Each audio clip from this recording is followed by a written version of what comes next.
So welcome to this little video on meetings. Now I don't know about you, but meetings can be both brilliant when they go well and slightly tedious when they don't. And I want to make sure that we cover some top tips for you in these two parts of the video to help you make sure the meetings go as well as they possibly can. And if you reflect on meetings that haven't gone well, I think you can probably think of a number of areas that you feel weren't as good as they could have been. And we'll all have our different views on that.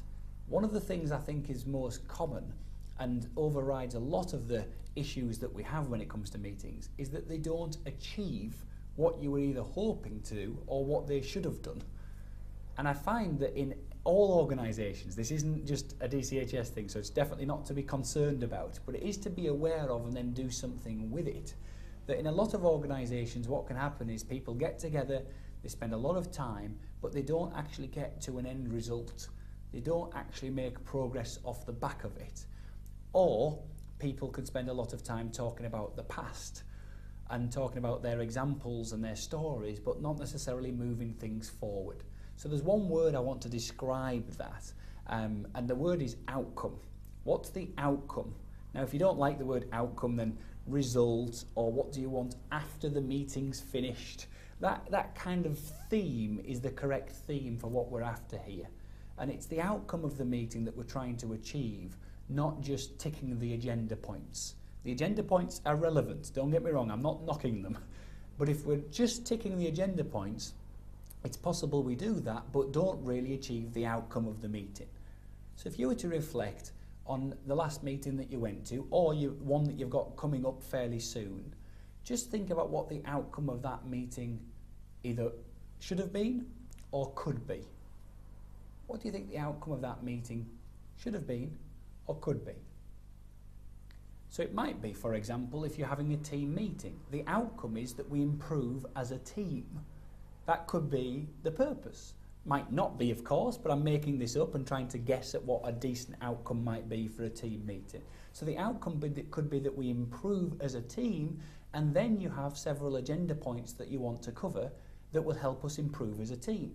Now, as long as we keep this outcome in the forefront of our minds, when we're going through the agenda points, you won't just go through them and tick them off. You'll make sure that as a result of doing them, it helps us improve as a team.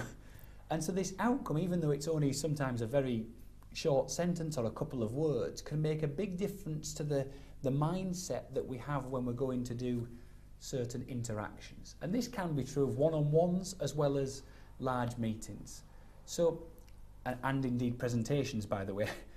And so what we want to just reflect on and consider before we walk into our next meeting is, what's the outcome? What are we really trying to achieve?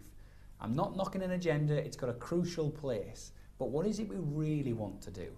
Because generally speaking, it would be to improve things and to make things better, and therefore every single point that we discuss needs to have that coming through it.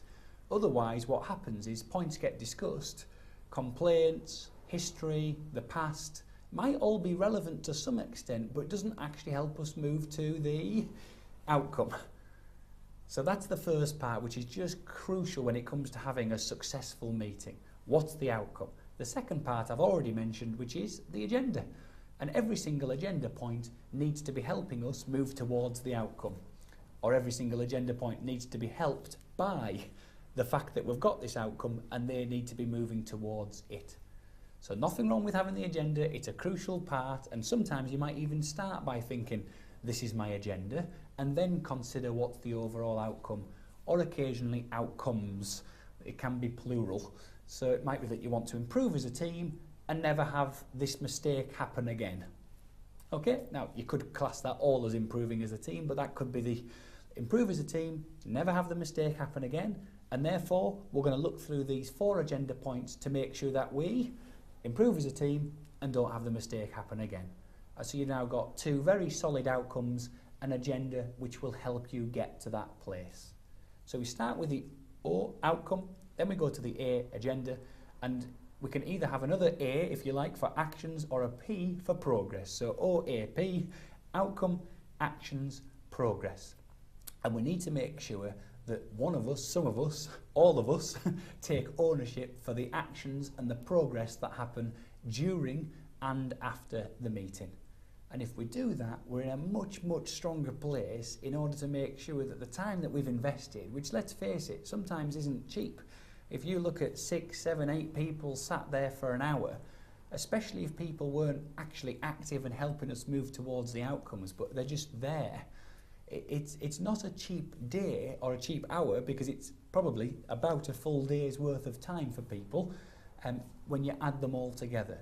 So these meetings can be sometimes a waste of time, other times costly, and other times just don't get us towards the outcome, and that can be frustrating. Now please, as I've been saying all of these things, I've been picking on what some of the negatives might be if things don't go well.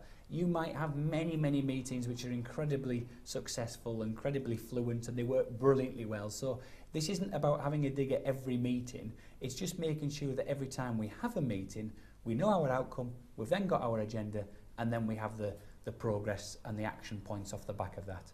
You'll even find that if you're doing this 30 seconds or a minute before you start the meeting, even that will have an impact, even if it's not been prepared weeks in advance. So if I said to you, got a meeting now over at the Leadership Development Centre, and you were going to have a discussion about how we could improve the training in your team. That was the overall kind of context, was about training. What would you say the outcome should be? If the context is training, what would you say the outcome should be? And my suggestion that I'm making up, so if it's not perfect then please forgive me, but my suggestion would be the outcome was that we improve as a team through a good training plan. So improve as a team through a good training plan.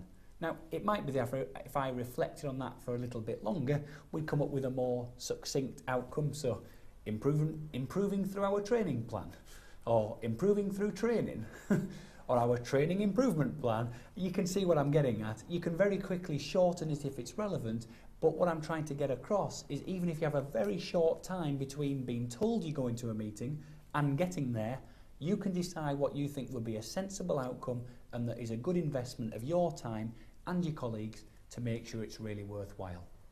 And if you do that, I think there's a better chance that things will move in the right direction. So for now, that's the end of part 1. Make sure we've got our OAP, the outcome, the agenda, and then the progress and the actions. And the last part to mention is that normally the following meeting will start with the actions from the previous one. The following meeting will start with the actions from the previous one to check that what we've all said we would do has been done. Okay? That's it for now. We're going to cover part 2, some top tips, different things about how to chair the meeting, what to do if somebody's overriding it and someone's speaking too much, etc. How do we make sure that in a polite and respectful way we still keep the meeting on track? Okay, we'll see you at part 2, and I hope that's been helpful for you.